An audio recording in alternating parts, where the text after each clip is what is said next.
ဒီမှာဘာတွေဖြစ်နေတာလဲဒါကနက်တက်ကြွတဲ့နယ်မြေမဟုတ်ဘူးဒါပေမဲ့မဖြစ်နိုင်တာငါနက်တက်ကြွတဲ့အချိန်တုန်းကနက်ဖုံတကားကြီးပွင့်သွားတာကိုတိတိကျကျမြင်ခဲ့ရတာဒါပေမဲ့ဘာလို့ငါနက်တက်ကြွပြီးနောက်မှာရှေးဟောင်းကျမ်းစာတွေထဲမှာပါတဲ့ခန္ဓာကိုယ်တန့်စင်ပေးမဲ့နက်စွမ်းရည်တွေပေါ်မလာရတာလဲအဲ့ဒါထက်ငါရဲ့ဝိညာဉ်နဲ့စွမ်းအားနှစ်ခုစလုံးကိုဖိနှိပ်ထားတဲ့နားမလည်နိုင်တဲ့ချုပ်တဲမှုတစ်ခုကိုခံစားနေရတယ်ငါတကူလုံးမှာရှိတဲ့စွမ်းအားတွေကိုရွှေရောင်ဝိညာဉ်အမြုပ်တွေအဆင့်ထိပဲထုတ်သုံးလို့ရတော့တယ်ထားလိုက်ပါတော့ဒီနေရာမှာဘာတွေဖြစ်နေလဲဆိုတာအရင်ဆုံးပတ်လေကိုလှည့်ပတ်ကြည့်ရမယ်ဒါကကဘာမြေကြီးလားမဟုတ်ဘူးမဟုတ်သေးပါဘူးဟိုအဆောက်အဦးကြီးကြီးကကျင်ကျန်းမှန်ဆန်ပဲဟုတ်တယ်ဒါကလင်းချွန်းမျိုးမှာရှိတဲ့ကျင်ကျန်းမှန်ဆန်ပဲဘလို့လုပ်ဖြစ်နိုင်မှာလဲငါတကယ်ပဲကဘာမြေကိုပြန်ရောက်လာတာလားငါကဒဏ္ဍာရီထဲကနက်ဖုံကိုရောက်မဲ့အစားကဘာမြေကိုပြန်ရောက်လာခဲ့တာလားငါရဲ့မွေးရဲ့မြေလင်းချွန်းမျိုးကိုပေါ့မဟုတ်ဘူးငါကမ်းရွယ်နယ်မြေမှာနှစ်ပေါင်း9000ကျော်ကြာအောင်ကျင့်ကြံခဲ့တာသိချပါတယ်ဒါပေမဲ့ဘာလို့ဒီနေရာကငါတခြားကဘာကိုမကူးခင်အချိန်တုန်းကနဲ့အတူတူပဲဖြစ်နေပြီးတိတ်ပြီးထူးထူးခြားခြားကွာခြားမနေရတာလဲဒါဆိုကဘာမြေနဲ့ကမ်းရွယ်နယ်မြေကြားထဲကအချိန်စီးဆင်းမှုနှုန်းကမတူညီလို့လားငါကမ်းရွယ်နယ်မြေမှာနှစ်ပေါင်း9000ကျော်ဖြတ်တန်းခဲ့ရပေမဲ့ကဘာမြေမှာတော့အချိန်အများကြီးမကုန်ဆုံးသေးဘူးပေါ့အကယ်၍ဒါတကယ်အဲ့ဒီလိုဆိုရင်အမေနဲ့ရောရွှန်တို့အသက်ရှင်နေသေးတယ်ဆိုတဲ့သဘောပဲမဟုတ်လားဒီဝစ်စုံကလူအာယုံဆိုင်မှုကိုခံရလုံးနဲ့ဘ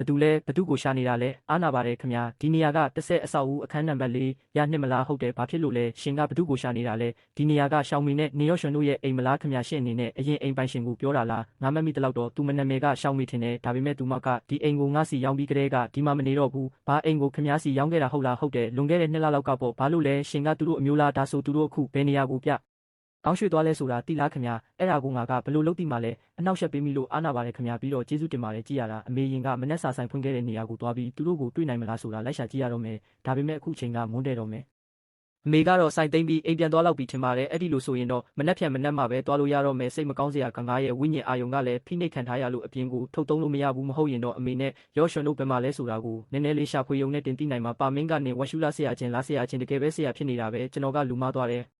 ဆရာချင်းကျွန်တော်ပျောက်ဆုံးသွားကြတဲ့ကအခုထိလာအနေငယ်ပဲရှိသေးတယ်လို့ပြောတာလားအင်းဟုတ်တယ်လေဆရာဒါဆိုရင်ကျွန်တော်အမေနဲ့ညီမလေးရဲ့အခြေအနေကိုဆရာတီလာကျွန်တော်အခုတင်အိမ်ပြန်ခဲ့တာအိမ်မှာတခြားလူတွေနေနေတာကိုတွေ့ခဲ့ရလို့ပါအဲ့ဒီလူကပြောတာတော့ကျွန်တော်အမေကလွန်ခဲ့တဲ့2လကျော်ကလေးကသူမစီကိုအိမ်ရောက်ခဲ့တာလို့ပြောပါတယ်သူတို့အခုဘယ်မှာနေလဲဆိုတာဆရာတီလာအဲ့ဒါကူ7အခန်းကနေရောရွှန်ကမင်းရဲ့ညီမလေးမလားငါသူတို့အတန်းပိုင်ဆရာစီဖုန်းဆက်ပြီးမေးပြရမလားဒီနေ့ကတနင်္ဂနွေ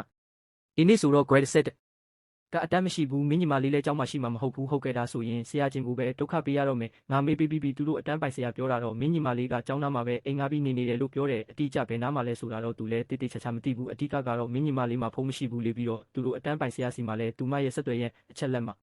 အင်းဒါဆိုရင်ဒီလောက်ပဲလေဘာမှမရှိတော့ရင်ငါအရင်သွားပြီးနော်ရာနဲ့မင်းမိသားစုကိစ္စတွေရှင်းလင်းပြီးရင်အကြောင်းကိုစောပြန်လာဖို့မမေးနဲ့ဦးတက္ကသိုလ်ဝင်ခွင့်စာမှုပွဲဖြေဖို့ကလောက်ဝက်ပဲလို့တော့ဒါရောရွှေနေနေတို့ဘာလို့မလို့လဲငါနေတို့ကိုတတိပေးလိုက်မယ်နင်တို့တာငါကိုထိရဲရင်ငါချက်ချင်းရဲတိုင်ပြီးနင်တို့အားလုံးကိုဖမ်းခိုင်းမှာအိုးရဲတိုင်ပြီးငါကိုဖမ်းခိုင်းဒါကိုကြောက်လိုက်မယ်လို့မင်းတကယ်ထင်နေရလားအဆိုးဆုံးကတော့နှစ်အနည်းငယ်လောက်ဝင်သွားရုံပေါ်ပြန်ထွက်လာရင်တော့ငါတို့ညီကို2ယောက်ကအကောင်းဆုံးတွေစားတော့ပြီးနေနိုင်တော့ပဲဒါပေမဲ့မင်းကောမင်းရဲ့အကောင်းဆုံးရွယ်ပြိုမြင့်တဲ့အချိန်တွေကမင်းဘဝရဲ့ကြံရှိတဲ့တဝက်ကိုဘလို့ဖြတ်တန်းခြင်းလဲဆိုတာပြောစမ်းသိခြင်းလို့ပဲကောင်းလေးမင်းကဘသူလဲမသိခြင်းဘူးဆိုရင်တော့အမြန်ဆုံးလမ်းဖယ်ပေးလိုက်တာပိုကောင်းမယ်ငါကမင်းတို့ကိုလမ်းပြပေးမဲ့ရမမင်းပဲရောရွှန်မျက်လုံးပိတ်ထားလိုက်သူတို့လူတွေကသူတို့ကိုဂရုစိုက်မနေနဲ့တော့သူတို့သွားတဲ့နေရာကိုသွားကြပြီးရောရွှန်ဒီမှာတကယ်ပဲဘာတွေဖြစ်နေတာလဲဆိုတာငါ့ကိုပြောပြလို့ရမလားမင်းပါလို့ငါ့ကိုမြင်ချင်းထွက်ပြေးရတာလဲပြီးတော့ငါ့ကိုမင်းရဲ့အကိုလို့တောင်မသက်မတော့ဘူးလားပြီးတော့အခုနောက်ကလူ2ယောက်ကကောဘသူတွေလဲသူတို့မင်းကိုတခုခုဖြည့်ရှင်းချက်စာလွှာလက်မှတ်ထိုးခိုင်းနေတာကိုငါကြားလိုက်ရတယ်လို့ပဲမင်းကပါအကိုလဲငါမှမင်းလို့အကိုမျိုးမရှိတာကမှပိုကောင်းဦးမယ်အကယ်၍မင်းသာမဟုတ်ခဲ့ရင်အမေကဘာလို့ရင်တိုင်းမှုဖြစ်ပြီးအသက်ဆုံးရှုံးရမှာလဲမင်းလဲအပြင်မှာပဲတခါတည်းတည်သွားလိုက်တာကမှပိုကောင်းဦးမယ်ဘာလို့ပြန်လာသေးလဲဘာလဲအမေကရင်တိုင်းမှုဖြစ်ပြီးဆုံးသွားတာဟုတ်လားရော့ရှန်ဒီမှာတကယ်ပဲဘာတွေဖြစ်ပျက်ခဲ့တာလဲလွန်ခဲ့တဲ့3လကျော်ကတင်မဟုတ်ဘူးလားဘာလို့လဲဘာလို့3လကျော်လေးအတွင်းမှာတင်အမေကရင်တိုင်းမှသူဖြစ်ရတာလဲမင်းမဒီမှာဘာဖြစ်တာလဲလို့မေးဖို့မျက်နှာရှိသေးတယ်ပေါ့ကောင်းပြီလေမင်းသိကျင်တယ်မဟုတ်လားငါအခုပဲမင်းကိုပြောပြမယ်မင်းသားအကြောင်းပြချက်မရှိပဲပျောက်ဆုံးမသွားခဲ့ရင်ပြီးတော့လုံးဝတည်င်းအစအနာမရပဲဖြစ်မနေခဲ့ရင်အမေကမင်းကိုလိုက်ရှာရင်းနဲ့မူရမောင်းနေတဲ့လူရဲ့တိုက်ချင်းကိုဘာလို့ခံရမှာလဲမင်းပဲအမေကိုတေးအောင်လုပ်ခဲ့တာအကယ်၍မင်းသားမဟုတ်ရင်အမေကလုံးဝတေးမှာမဟုတ်ဘူးအခုတော့မင်းဘာဖြစ်ခဲ့လဲဆိုတာသိပြီမလားမင်းအခုကျင်းနေပြီလားဟုတ်ပါတယ်ငါကထိုက်တန်တဲ့သားတယောက်မဟုတ်ခဲ့ဘူးတလို့အရေးချင်းရှိတဲ့အကိုတယောက်လည်းမဟုတ်ခဲ့ပါဘူးဒါပေမဲ့ငါကမင်းရဲ့အကိုပဲလေဒါကငါတို့ရဲ့တွေးသားတော်ဆက်မှုဖြစ်ပြီးဘယ်တော့မှပြောင်းလဲလို့မရပါဘူးမင်းကကိုအခုချက်ချင်းခွင့်လွှတ်လိုက်မယ်လို့လည်းငါမမျှော်လင့်ပါဘူးဒါပေမဲ့စိတ်ချပါဒီနေ့ကစပြီးဘသူကိုမှမင်းကိုလာပြီးအနိုင်ကျင့်ခွင့်ငါလုံးဝပြီးတော့မှမဟုတ်ဘူးကောင်းပြီလေမင်းကဒီလောက်တောင်ဆွမ်းဆောင်နိုင်နေဆိုရင်အမေကိုမူရစ်မောင်းနေပြီးတိုက်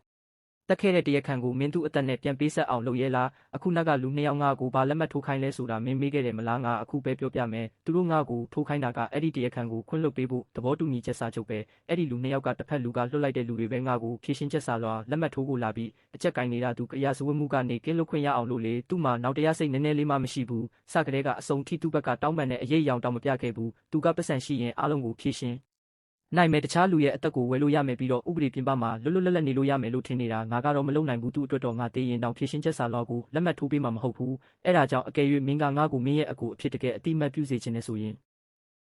ငါကိုမင်းကိုအဖြစ်ဆက်ပြီးအတိမတ်ပြုစေချင်သေးလားဒါဆိုရင်အမေကိုတတ်တဲ့လူတက်သမားကိုအမေအတွက်အသက်ပြန်ပေးခိုင်းလိုက်မဟုတ်ရင်ငါဒီဘဝမှာမင်းကိုဘယ်တော့မှအကိုအဖြစ်အတိမတ်ပြုမှာမဟုတ်ဘူးကောင်းပြီအဲ့ဒီလူနာမည်ဘယ်သူလဲဆိုတာသိလာပြီးတော့သူအခုဘယ်မှာလဲဒါမှမဟုတ်သူ့တက်ပုံများရှိလားအဲ့ဒီလူကဆွေမင်းလို့ခေါ်တဲ့တက်ပုံတော့မရှိဘူးဒါပေမဲ့သူကတိန်ရှန်ကုမ္ပဏီရဲ့ဒုတိယထွေထွေမန်နေဂျာဖြစ်တယ်လို့တိန်ရှန်ကုမ္ပဏီဥက္ကဋ္ဌရဲ့သားလည်းဖြစ်တယ်ဆိုတာငါသိတယ်အင်တာနက်မှာသူ့အကြောင်းအချက်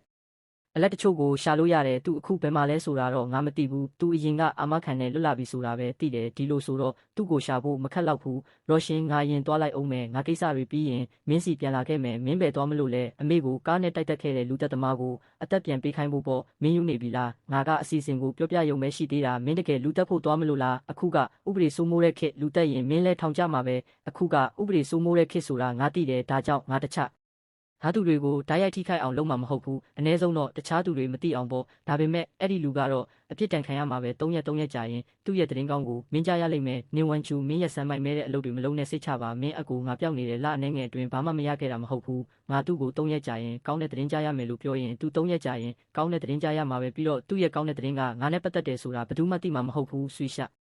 အောင်ပါများအရင်မှယူခြင်းပါတလဲမဆောက်ပါနဲ့ကျွန်တော်ချိန်ထားတဲ့တငယ်ချင်းရောက်မှမှာပါမယ်ကောင်းပါပြီဆွေဆောင်ခဏထိုင်နေပါဦးကျွန်တော်လက်ဖက်ရည်တိုးအရင်လာချပေးပါမယ်ဘာများခိုင်းချင်တာရှိရင်အချိန်မရွေးခေါ်လိုက်ပါဆွေမင်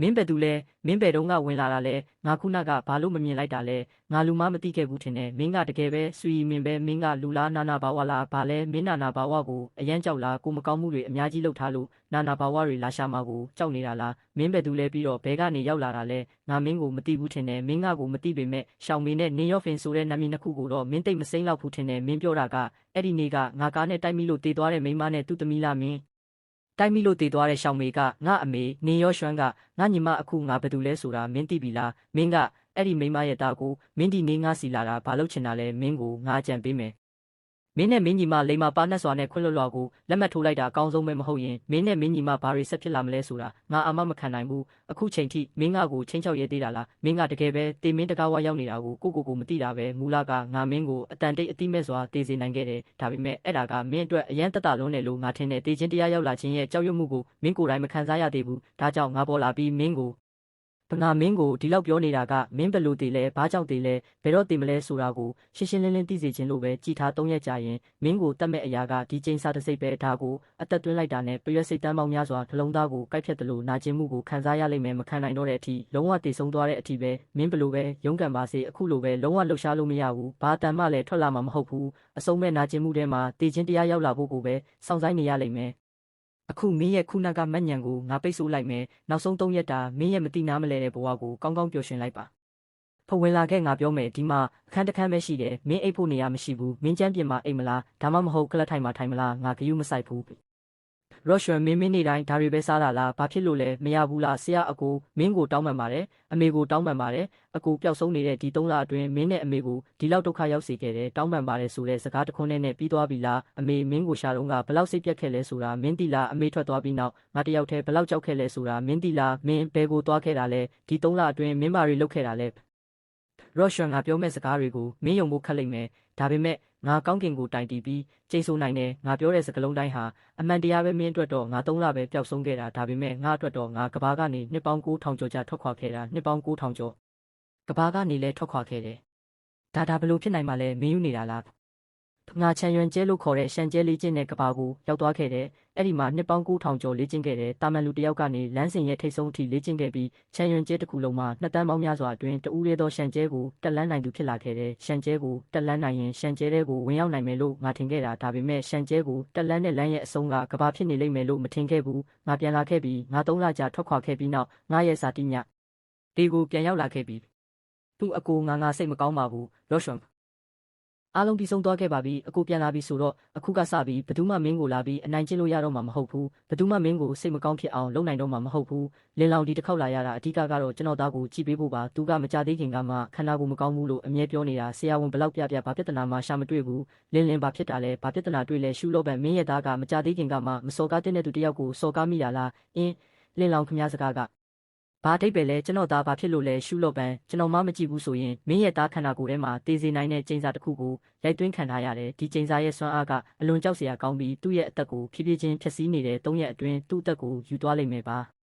ါဘာကျိန်းစာလဲကျွန်တော်အဖေကဘဲကနေဒီလိုလိမ့်လဲသူကိုရှာလာတာလဲကျိန်းစာလဲလားဘသူကိုလာကြောက်အောင်လုပ်နေတာလဲလင်းလောင်အဲ့ဒီကလေးရဲ့ခန္ဓာကိုယ်ထဲကကျိန်းစာကိုဖြေဖြောက်ဖို့နီးလန်းရှိလားခမားသာသူ့ကိုကဲနိုင်ရင်ကျွန်တော်စုချင်းငွေတန်းချီပေးပါမယ်ထားလိုက်ပါတော့မင်းနဲ့ငါနှစ်ပေါင်းများစွာခင်မင်ခဲ့တဲ့အတွက်ကြောင့်ငါတစ်ခါလောက်စမ်းကြည့်ပေးမယ်မင်းရဲ့နေမလုံးနဲ့ကျန်တာတွေငါ့ကိုထားလိုက်ဒီကျိန်းစာရဲ့စွမ်းအားကဒီလောက်တောင်အားကောင်းတာလားဟေးတတိရှိလိုက်တာငါကျိန်းစာကိုလာထိရဲတယ်တေးချင်လို့လားအားလင်းလောင်ခမားဘလို့လဲမသေးသေးပါဘူးရှုလို့ပန်တကယ်တောင်းပန်ပါတယ်ကျွန်တော်ရဲ့ကြင်ကြံမှုကနေပါလုံးလို့မင်းရဲ့သားရဲ့ကျိန်းစာကိုတကယ်မဖြေဖြောက်နိုင်ဘူးခုနကကျိန်းစာဆရာကကျွန်တော်ကျိန်းစာဖြစ်နေတာကိုသိသွားပြီးအဝေးကနေတိုက်ရိုက်ပညာသုံးလိုက်တာကျွန်တော်ကိုပြင်းပြင်းထန်ထန်တန်ရရအောင်အဝေးကနေပညာသုံးနိုင်တဲ့10ကနန်းကီလိုမီတာကွာကနေအဝေးကနေပညာသုံးပြီးကျွန်တော်ကိုတန်ရရအောင်လုပ်နိုင်တယ်ဆိုတော့ဒီလူရဲ့ကြင်ကြံမှုကအနည်းဆုံးကျင့်တန်တာတို့အဆင့်ရှိနေပြီးရှုလို့ပန်အခုမင်းရဲ့သားကိုကယ်နိုင်တဲ့တခုတည်းသောနီလန်းကတော့ကျိန်းစာဆရာကိုရှာပြီးကျိန်းစာကိုပြန်ရုပ်သိမ်းပေးဖို့တောင်းပန်ရမှာပဲမဟုတ်ရင်မင်းရဲ့သားအသက်မရှိတော့ဘူးအာ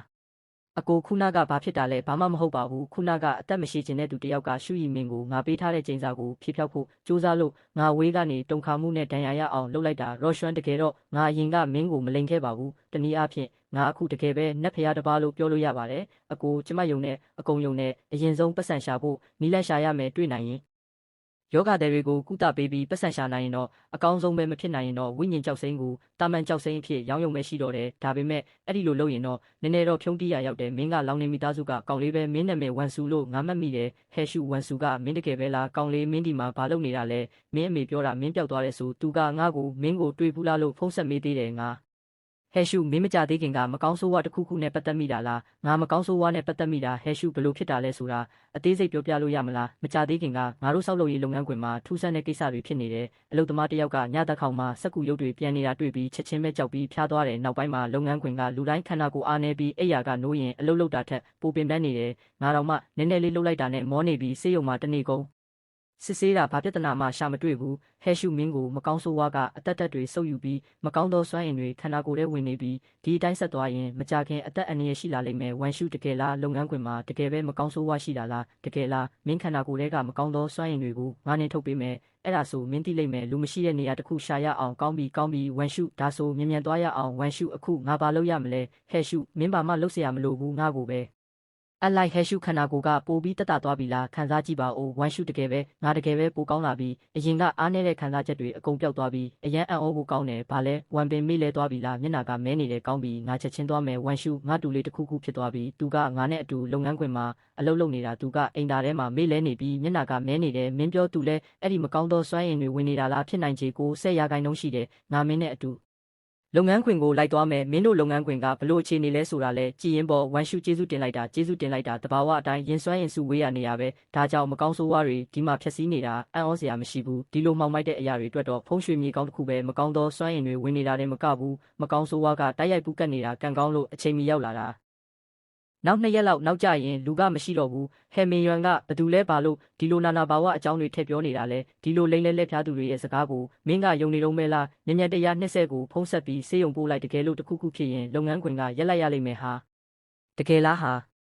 ဟဲညီလေးမဟုတ်ဘူးနင်မာစတာခုနကကျွန်တော်ကမတိနားမလဲခဲ့တာပါခမားကစိတ်ထားကြီးသူမို့စိတ်ထဲမထားပါနဲ့ကျွန်တော်ကိုကူညီပါဦးဒီလုပ်ငန်းခွင်ကပြဿနာကိုအပြီးပိုင်းဖြေရှင်းပေးပါဈေးနှုန်းကိုခမားကြိုက်တဲ့လောက်ပြောပါတန်းကျွန်တော်ကနောက်ဆက်တွဲပြဿနာတွေကိုရှင်းပေးမယ်ဘယ်တော့မှပြန်မဖြစ်အောင်လုပ်ပေးမယ်တန်းဆိုတန်းပေါ်ပြဿနာမရှိဘူးနင်မာစတာကကျွန်တော်ပြဿနာကိုဖြေရှင်းပေးနိုင်ရင်ဒီအဆောင်လေးခုကိုလုပ်ငန်းခွင်ရဲ့အရှိအနောက်တောင်မြောက်လေးဘက်လေးတန်မှာကတ်လိုက်ပါ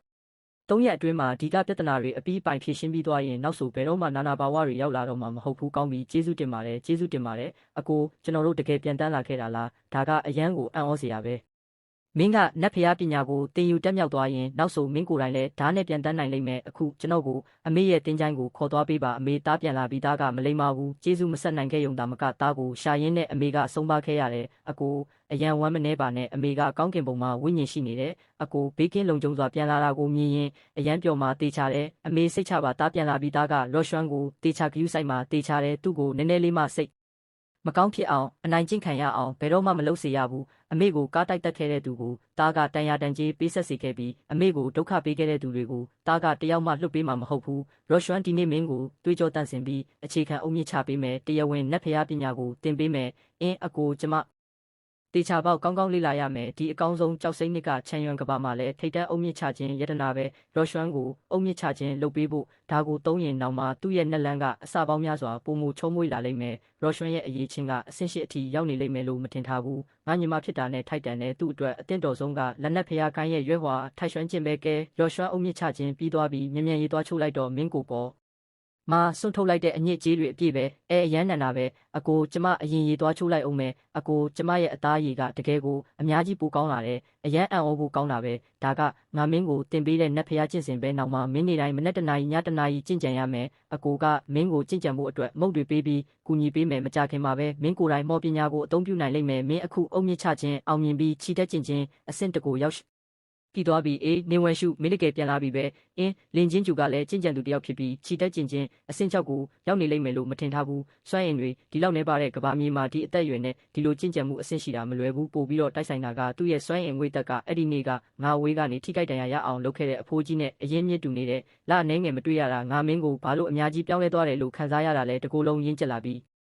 အသားရည်လဲဒီလောက်ကောင်းလာတယ်ဒါနဲ့မင်းဒီလအနေငယ်အတွင်းဘဲကိုသွားခဲ့တာလဲလူတိုင်းကမင်းပျောက်သွားတယ်လို့ပြောကြတယ်ဘာမှမဟုတ်ပါဘူးမတော်တဆမှုလေးတစ်ခုဖြစ်ခဲ့တာပါမင်းကိုအရင်မပြောတော့ဘူးငါလောက်ပံကိုသွားရှာရမယ်အင်းနေဝမ်းရှုမင်းရောက်လာပြီးအိမ်ကိစ္စတွေအားလုံးပြီးသွားပြီးနောက်ဆိုမင်းစိတ်အေးလက်အေးအကြောင်းပြန်တက်ပြီးစာပြန်လို့တော့တက္ကသိုလ်ဝန်ထမ်းစာမေးပွဲက10ရက်တောင်မကျန်တော့ဘူးငါနဲ့ဘာသာရက်ဆရာတွေကမင်းကိုအထူးပြန်လေ့ကျင့်ပေးပြီးတက္ကသိုလ်ဝန်ထမ်းစာမေးပွဲမှာကောင်းဖြေနိုင်အောင်စူးစမ်းပေးမယ်ကောင်းပါပြီဖန်ကျုံရီမင်မထသေးဘူးလား8နာရီကျော်နေပြီတခင်လေးကျွန်တော်နိုးလာပြီးကတည်းကတခင်လေးအခန်းထဲကထွက်လာတာမတွေ့ရသေးဘူးရီမင်ကိုတွားခေါ်လိုက်ရီမင်ငါသားလေးရီမင်ဘလို့လဲဆရာဝန်ကဘာပြောလဲတထေးတခင်လေးကတေဆုံးသွားပါပြီဆရာဝန်ပြောတာကတခင်လေးကရုတ်တရက်နှလုံးရက်ပြီးဆုံးလာပါတေဆုံးချိန်က8နာရီကျော်နေပါပြီတဲ့ရုတ်တရက်နှလုံးရက်တာလားကောင်းလိုက်တဲ့ရုတ်တရက်နှလုံးရက်တာငါသားကရုတ်တရက်နှလုံးရက်တာမဟုတ်ဘူးတယောက်ယောက်ကတတ်တာမင်းပဲသူဖြစ်ဖြစ်ငါသားကိုတတ်တဲ့သူကိုအပိုင်းပိုင်းဖြတ်ပြီးငါသားနဲ့အတူမြုပ်နှံပြစ်မယ်တွာငါကိုစုံစမ်းပေးရီမင်နဲ့ရန်ညိုးရှိတဲ့သူတွေတန်တရားရှိတဲ့သူတွေအကုန်လုံးကိုစုံစမ်းပေးတယောက်မှမလွတ်စေနဲ့ငါသားကိုဘသူတက်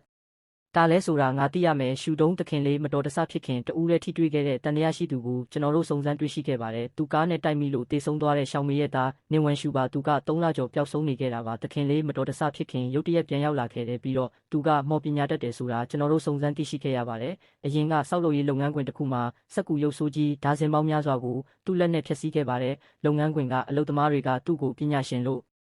ခေါ်ကြပါတယ်သူလာဟေ့ကြံလုံးမင်းကိုငါအကူကြီးတစ်ခုတောင်းစရာရှိတယ်လူတစ်ယောက်ကိုဖမ်းပေးပါပြီးတော့သူ့ညီမကိုလည်းဖမ်းပေးပါမင်းသူတို့ကိုငါရှိကိုခေါ်လာနိုင်ရင်ငါမင်းကိုယွန်းတန်းပေးမယ်ရှူတုံးစိတ်ချပါကျွန်တော်တာဝန်ထားပါလူတစ်ယောက်ဆိုတာမပြောနဲ့10ယောက်ဆိုရင်တော့ကျွန်တော်ဖမ်းလာပေးမယ်နင်ဝမ်ရှူမင်းငါသားကိုတတ်တယ်မင်းနဲ့မင်းညီမကိုငါသားနဲ့အတူမြုပ်နှံပစ်မယ်ဒီလင်ချော်လေးအိမ်မက်ကတော့အင်းအားတယောက်ယောက်ငါနောက်ကလိုက်နေတယ်လို့ပဲဒါထင်မှားတာလားကောင်မလေးကတော့တတိရှိတာပဲခုနကမင်းကိုငါတွေ့လူနီးပါပဲမင်းတို့ဘသူတွေလဲဘာလုပ်ချင်တာလဲဘာလုပ်ချင်တာလဲမင်းကိုငါတို့နဲ့အတူလိုက်ခဲ့ဖို့ဖိတ်ခေါ်တာပေါ့မင်းအကူကမထီးတဲ့သူကိုထိခဲ့တယ်မင်းပဲခံရတော့မှာပေါ့မကောင်းဘူးရော့ရွှန်ရဲ့ခန္ဓာကိုယ်ပေါ်ကကြောက်စိမ့်အဆောင်ကိုအစပြိုးလိုက်ပြီးသူ့အနေရရှိနေပြီးအကိုလူရှိမကြောက်နဲ့အကိုရှိတယ်ဘာမှမဖြစ်ဘူးမင်းအရင်ပြန်နေကျန်းတာအကိုရှင်းလိုက်မယ်ဗျမင်းတို့ကိုဘသူစေလွတ်တာလဲမင်းတို့ငါတို့ပါဇက်ကနေဘာမှမမေးနိုင်ဘူးလို့ထင်နေတာလားမင်းတို့မပြောဘူးဆိုရင်